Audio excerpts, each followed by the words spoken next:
Yo, what's up, you guys? It's your boy 3 Stacks in this thing, baby. And man, people have been asking me about my my Crystrons for a while, and I've been getting a lot of requests for different the different variants that I did and updates on those. And I'm gonna get to those, but the first thing I wanted to do is showcase you guys for the first time my take on the frog variant, because I always liked it. But it's just like I wanted to try other ways to see how many different ways you could play the deck, and this is one of the many ways you could play Crystrons. So this is Crystron Frogs. I do actually love Crystrons as a deck. One thing, when I first got them, I used to hate them because they always gave me a headache. It was like I always felt like I was playing the deck wrong, and I was like, dang, you can do this, and I didn't even know you could do that. And then oh wow, and it got better and better, and I'm like, dang, this deck is low-key broken. It got to the point where I actually built a blind shotgun second Crystron build, and I took it to my locals and got second place with it. And this was like in a crazy format. This was when Pendulums were at full power, and there's 3 Electrums. This was when Dracos had Masterpiece. This is when like dinosaurs were still popping. It was like all the former kind of best decks that were usually formerly tier 1, even with like Nightmare Gokis were starting to creep around and stuff like that, and they were kind of becoming popular. Like, I took this deck and got second place with it. It just proved itself. You know, it's a really good deck. I'm showcasing you guys a competitive variant of Crystrons, and I really don't want to ramble too long, so let's start off with the build. So we have triple Swap Frog, double 1 dupe, and double Ronin. The swap, the Frog engine I wanted to keep small. Really, you just need open with swap. You're gonna have the waters. Your whole deck is pretty much water. But I also wanted to play the dupe because there is a clutch interaction where when you have your Totally Awesome, instead of summoning another swap, you can just summon the dupe, and then you can have a way to protect yourself. And also, if you end up negating with your Totally Awesome, which is really cool because Totally Awesome clears your extra monster zone, you sacrifice himself and then let himself die, and then you Black Rose your opponent's field and then destroy dupe. The last thing to happen is dupe being destroyed, so dupe will search you 1 from deck or add 1 from grave to hand. So that's really cool. That can come up. It can protect you, and then it can also give you a follow-up, because every time you resolve Totally Awesome, you're going to be sacrificing itself to clear your extra monster zone so that your Crystrons can do their thing and synchro on your opponent's turn. So yeah, the frogs are amazing. They give you negations, they give you recovery, and they give you follow-ups, and your Totally Awesome is always going to give you your extenders back, which is really cool. So yeah, the 6 frogs. And then we have triple Sulfefenir. I really love opening this card. I think, yeah, once you get one, that's all you really need. But I like opening with it. And it's a lot better to open with this card than it is to open with the ways to search him. Does that make sense? I'll say it one more time so it makes sense. It's a lot better to open with this card than it is to open with the ways to search him. Because the ways to search him should be used on your other cards. Like your what's his name? Your Smiger. It should also be used on your one-ofs like your Rosenix, and also sometimes you need to search out your tuners because you have turn 1 plays where you spam your tuners. So long story short, that's the main reason why I love 3 Sulfefenirs. And this deck has 1 and 2 card combos. There's no 3 card combos unless you have a frog. Like if you have frog plus a water and then your standard Crystron combos, you can end pretty strong because you can make Totally Awesome under a Star Boy, and then do your Crystron play, and then after you resolve the Crystrons, for the rest of the turn you can only do machines, and then you set up for a turn 1 you set up for a Don Dragster in your opponent's turn, so you end up having 2 negates. You have Totally Awesome to negate and Don Dragster that you synchro for in their turn. So yeah, the deck can pump out negates, by the way. The 3 Sulfefenir, 3 Thisfern. Thisfern is the searcher for monsters. All the Crystrons have the same first effect where they can pop any face-up card that you control, including themselves, and special tuner from deck. And then they have graveyard effects where you banish them and you get a lot of advantage. Triple Smiger. What's really cool is once you set up your board turn 1, on your follow-up on your next turn when you draw for turn, you have a lot of effects engraved that you can trigger. You have Turtles, you have your Rosenix, you have your Smiger, you have your Thisfern, and then you have your Sulfefenir. So this deck kind of just like can grind for a long time. That's really what gave it the competitive edge when I was playing it at that format, because I was really having a hard time dealing with all of the negates that Pendulums could put out. And ultimately, I ended up grinding them out of their resources, and I ended up Black Rosing their whole field. And their Purple Poison did trigger to pop nothing, by the way, but it was pretty good. So yeah, this deck is really good with maintaining and managing its resources, and it's really good with recovery. Next up we have triple Parsa Turtle. So yeah, Smiger's graveyard effects to add spells or traps. The funny thing is we don't have any spells that have Crystron in their name, so it only searches the only two traps that the archetype has. And then we have Parsa Turtle, which is, I love this card because my pet turtle, you know, I named this card after him. This card is Esteban. That's named after my pet turtle. I love turtles, see guys. This guy's so cute and so awesome. He summons from your hand, so yeah, he's an extender. Then we have Rosenix, and he also is part of one of your 1-card and 2-card combos where you need his level to be 2, so that you can bring him off of Citri, summon your level 4 Quandax, and then use Quandax and your other 1-card combo maker like Undyne or your Scrap Recycler or even your Mathman, and use Synchro for 7. Rosenix is another extender as well, and then giving you the level 1 token on your field, just so that you can have the option for different levels on Synchros. Also give you fodder for your Miss Starboy because it's a water, give you fodder to pop. Just really good overall. It's an 18 beater and it's level 4. Its level being 4 actually helps you to synchro climb into better monsters. So yeah, that's it for the non-tuners. Now starting up with the tuners for the Crystrons. Let's go. Let's keep these guys. Let's keep the family out, right? There we go. So starting off with the next, basically the next branch of the family, we have the tuners, which are really important. We have triple Citri. So what Citri is all the tuners are 1-card synchros. So yeah, this deck revolves around 1-card, 2-card combos. So yeah, it's really consistent because if you open with any Crystron, you have a combo. If you open with Sophephonir, you pretty much have a combo because more than half your deck is Crystrons. If you open up with Jinx Undyne, you have a combo. If you open with Mathman, you have a combo. If you open with Scrap Recycler, you have 1-card combos, 2-card combos. And these are 1-card synchros, so this deck is crazy. Like, this was around the era that Zodiac was coming out as well. And what these do is just make synchros with just 1 card. This guy specials from from Graveyard and then synchros immediately after it resolves. This guy specials from Banish Zone and synchros immediately after it resolves. The cool thing is there's no restriction on what monster they summon, so you can even bring back your own synchros. Like in times I've actually brought back a Matrix from the Graveyard and synchroed with it for 7 to go into my Don Dragster, which is a machine and it negates. And this one summons from Banish Zone, and then whenever he synchros, they get shuffled back into the deck. So every time you synchro with this card, he goes back to the deck. I still play 2 because there's a combo where you actually spam 2 turn 1 to do a turn 1 carry on Quandax, and you make this going second so that you can just banish all 3 of the Thunder Dragons. You banish Colossus, and Titan. And if Titan wants to pop something, it's really dumb because all your stuff floats, including your synchros. They all float into other stuff. So yeah, those are the Crystrons, and then you have all the 1-card combos. So these are your, watch, I'm going to explain. It's going to be so funny. So triple Undyne, right? Triple Mathematician, and double Scrap Recycler. 3 Armageddon Knights, 3 Dark Greffers, and 2 Vions. That's what these are for this deck. That's the equivalent of those cards for this deck. They're all 1-card combos that set you up and get you 2 different types of advantage for your monsters and your spells. So you end up searching out your monster and your trap just off of these. They're broken. They foolish the Crystrons, and remember the Crystrons banish themselves from grave and trigger effects. So you dump this Fern, you dump Smiger, you dump the token generator. Like Undyne's really broken with dumping Rosenix because Rosenix specials itself makes a token. If you play Link Spider, you link it into Link Spider and then special summon your controller, and you can go into Needle Fiber. I can't wait till Needle Fiber comes out. If it actually does, it's going to change the metagame. But yeah, these are all your 1-card combos. Really broken. Then we have Controller. This deck does play a lot of monsters. It's revolving around monsters. There's really no combos that revolve around spells unless it's Deep Sea Trench. That's the only spell that I really combo off with. Other than that, I want a handful of monsters because that's really how this deck thrives. That's really how this deck plays.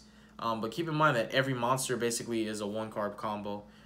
Even your synchros, even your tuners, because they synchro by themselves with nobody else's help. For the hand traps, I decided to just play 3 Ash Blossoms, and I was going to play 3 other monster hand traps, but I decided Impermanence was really good for the Thunder Dragon matchup, because sometimes I need to search, and I want to be able to Impermanence the Colossus. I mean, obviously, don't get me wrong, if they have multiple Colossus, that's a different story, but it still helps. And I like Ash Blossom as well because she's a level 3 tuner that you can sync with, and if you want to play a card like Vermilion Dragon Mech, you can actually add her from your banished zone back to your hand and recycle your Ash Blossoms. So that's a route that I took in the past with Vermilion Dragon Mech, because I did have a going second Crystron build that played 3 Ash, 3 Ogre, 3 Veilers, and 3 Joel and Lockbirds. So I had Joel, Ash, Ogre, Veiler, 12 hand trap monsters, and then I played 3 Impermanence and 3 evenly matched. So I played 18 hand traps in my main board, and I was going second every time, and I was winning every time. And the reason why I could get away with so many of those is because all the Crystrons are 1 and 2 card combos. So you can open, going second, you can open 3 hand traps and 1 Crystron card. I'm sorry, 3 hand traps and 2 Crystron cards. Or you can open up 4 hand traps and 1 Crystron card. Or just 1 Undyne, and then you draw another Crystron card for turn. That's broken. If not, your Undyne's a 1 card combo anyways. So yeah, if you want to play this deck competitive, its best way to play it is going second, and you can throw 18 hand traps in your deck and it'll work. I never really bricked like once, like the deck is crazy. So yeah, that's another way to play the deck. But for right now, I'm just playing the 2 Ash. Then for our spells, we have, let me move these monsters out the way. This is a lot of monsters. And then the frogs too, like, look at that, that's crazy, bro. And you can see the rest of the deck's pretty small. We have 2 Starlight Junctions and 2 Deep Sea Trench and 1 Foolish, only 5 spells. And I'll go ahead and showcase the traps as well, and I'll talk about these. I have 6 traps and 5 spells. So yeah, and it's a 43 card deck, so you have 11 cards that are not monsters, and then 32 cards that are monsters. Yeah, I felt 43 was pretty comfortable for me. At first, I was only going to play Ash for hand traps, so it was just going to be 40. And the last minute, I was just like, throw in the impermanences. Don't even take nothing out for them. Deck's really consistent. You can get away with playing more than 40. Deep Sea Trench naturally is like, it's like a god card in this deck. I don't like to over-exaggerate. I'm not like the type of dude that says stuff like, you literally win when you resolve this card, because that's not always true. In competitive Yu-Gi-Oh, there's a lot of things that factor, and there's a lot of decks that are really good that can beat you at your best. But I will say, when you resolve this card, you get really, really far ahead. And this allows you to set up boards turn 1 versus just waiting on your opponent's turn to synchro. You can actually set up synchro plays turn 1 with this. And this sets up some of the nastiest plays ever. You can go Trishulas, Don Draxlers. You can actually Black Rose. I mean, just like so much different combos that you can do. But you can Black Rose outing your own Amatrix, and then Amatrix getting destroyed by the Black Rose. Amatrix summons out your tuner, and then you can do your tuner into Quandax, and you just synchro climb and then do another synchro play. This card's really broken. Deep Sea Trench. I want to play 3, but I only have 2, but I would play 3. In fact, at one point, I was thinking that this and Foolish would be the only spells that I play. And they're really clutch. The Starlight Junction is here also because there is an issue with Thunder Dragons, and I really need to be able to out things. So Junction, what it does is during your opponent's turn, when you synchro, you shuffle any card into the deck, and it doesn't destroy. That's the most important part. And obviously this deck consistently synchros on your opponent's turn. That's the best way to synchro with this deck, is on your opponent's turn, because you have all these formula synchrons. And then Impermanence is Impermanence. We know what that card does. I hope you do. And then we have triple Crystron Impact. So what this card does is it specials a Crystron from your banished zone, which is already amazing for the grinding. And then that Crystron is going to be a tuner 9 times out of the 10. And what it does also is it makes all monsters your opponent controls defense become 0. And you can banish it from the grave to negate the effect of anything that would target your Crystrons. So yeah, it's built-in protection from targeting effects. And also, it helps you to grind. If you can even banish your Matrix and stuff like that off of certain effects, like your Deep Sea Trench or anything like that. It doesn't even have to be Trench. Like even times when I have Citri to special a Matrix to synchro on a Don Draxter, Citri banishes the monsters you synchro with. So now you have a follow-up to flip Impact and summon your Matrix, and then you can OTK, which is really good. One of the issues with this deck is it normally can't OTK all the time, but with the Frog Engine, yeah, you can OTK because of the Frog Engine. So that's the main deck, you guys. Now for the extra deck, we have the MVP, Carry On Quandax. This card needs to be at 2, but I only have 1. I'm definitely playing 2 of this card. This card just banishes monsters up to from the grave or the field up to the number of synchro materials it had. And you use 2 tuners to make it, and a non-tuner. That's really easy. But what the cool thing is, it's 2 or more tuners plus 1 non-tuner. So you have lower level tuners that you can play in the deck, But also, you can, because it's levels 9, you can actually go Citry, that's 4, plus your Rion, that's 7, right? And then you go Rion plus the turtle, that's 9. You have 4 synchro materials, so you just make this, and then you clear 4 monsters. The Thunder Dragons, their whole board's wiped. And you can make this on your opponent's turn, which is broken. So yeah, it's really strong, you guys. But I like making it on my turn because it's better for the push. It's way better for the push. And also, whenever it dies, it specials a monster from either player's banished zone to your field. So you can steal your opponent's monsters. Like in the Dino matchup, when I played Dinos when I top with this deck, I banished his Conductor after he summoned it, right? He used the Conductor's effect to book my little guys, and I synchroed and made this guy banish his Conductor, and then I normaled one of my Crystron monsters, popped this guy with my own effect, and summoned his Conductor to my side of the field from his banished zone, and used it against him to kill him. And I killed him that same turn. It was broken. Then we have double a Matrix and double Quandax. You really want to play more of them, but the extra deck is super duper tight. These are your little guys, your floaters, the guys you want to make on your opponent's turn. This guy helps you to synchro climb. He's a tuner and a synchro, which really helps a lot. And he's the main way how you make Quandax. It's really the only way that you make Quandax, because your other little tuners are self-contained synchros. You can only synchro with them and the monster you summon. But with this guy, that's how you do it on your opponent's turn. But on your turn, you can go double Citry and Rion and the turtle, and you can banish 4 monsters. On your opponent's turn, you basically already have your tuner guy out. Your Quandax, you can also impact one of your tuners, and basically you use him and your tuner and one of your other guys to make him on your opponent's turn, which is really good. I wish there was a way to, there should be a card that says target 3 Crystron cards in your banished zone and or grave and shuffle them to the deck and draw 1, because that would help to recycle your extra deck too, because you burn through these really quickly, like you really do, and you want to play more, but you also, it helps to play other generic synchros. And I play more machines than anything, because when you synchro during your opponent's turn with the Citry or the Rion, they have to be machine types. But with this guy, they could be any kind of synchro you want. So he's the guy you want to go into first. But we play Double Dawn Dragster because you want to make negates on your opponent's turn. We play Black Rose because it's insane to Black Rose your opponent on their turn and wipe their whole field. Trish, the same thing. Making it on your opponent's turn is devastating. Samurai Destroyer, he's a floater. He's amazing. He helps to out cards, as well as whenever he battles, he negates it. It's just broken, and he floats, just endlessly floats. You can even pop him with your own stuff, which is broken. Powered Inzektron, intermatch procedures can really hurt. So you make this guy when you're pushing into time, you can't take battle or card effect damage. You take no damage that turn, and he can't be destroyed. So you make him on your opponent's turn where they're trying to push, and it's like 1 minute in, and they're like about to call time, and you know they're going into battle phase. You synchro for this guy in battle phase, and then you win the duel. Chambara, the reason why I play this is because this deck really struggles with OTKing you guys, and level 5 synchros are the most accessible, so this card is really easy to go into. And because the deck struggles so much with OTKing, that's why I play this card. I'm so glad that it got reprinted, because at first this card was like 23 bucks, and I was like, I love Crystrons, but I don't want to get that card right now. But it got reprinted, and Cool gave me this, so yeah, shout outs to Cool, he the homie. And yeah, OTKs, bro. Now this deck can OTK consistently because you make this super easy. And it's a machine, so you can make it on your turn under the restriction of only machines for the rest of the turn, and OTK. And then we have double Totally Awesome and one with Starboy to conclude the extra deck.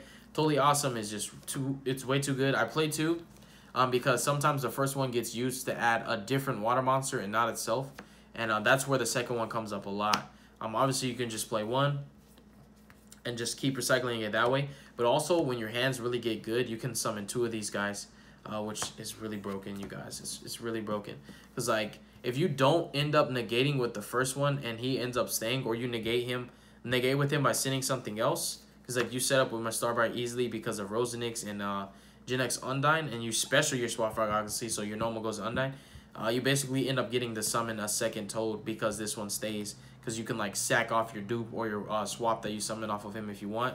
And then Standby Special Swap, banish summon Ronin, and the overlay for another one, and you have double Toad. And then you can extend by basically using your Crystrons to pop Miss Starboy in your extra monster zone. Special a guy from your deck. This guy adds a water from grave to hand, and then you can go into your extra monster zone of bam, Chambara, and you just game them right there. So yeah, you guys, I really hope that you enjoyed this deck profile. I'm sure that there's a lot of Crystrons fans That's why I'm like, man, you know what? This deck needs to get more love again. Because this really is, like, I know that I have a lot of decks that I say I love, but it's like, I play the decks that I love in the first place. So, of course, I'm going to love the decks that I have. And I really love this deck. It's awesome. It's really fun. I like the skillful. I really do like the skillful application of it. I like that it's a deck that not everybody can play. I love a challenge. You guys know this. This is why I love rituals. I love a challenge. I live for a challenge. Challenging decks are what make me a better duelist. All right. God bless you guys. Thank you so much for watching this video. Don't do drugs. Don't hurt your brain cells. Make good choices. All right. Have a beautiful day. I appreciate you guys. Peace.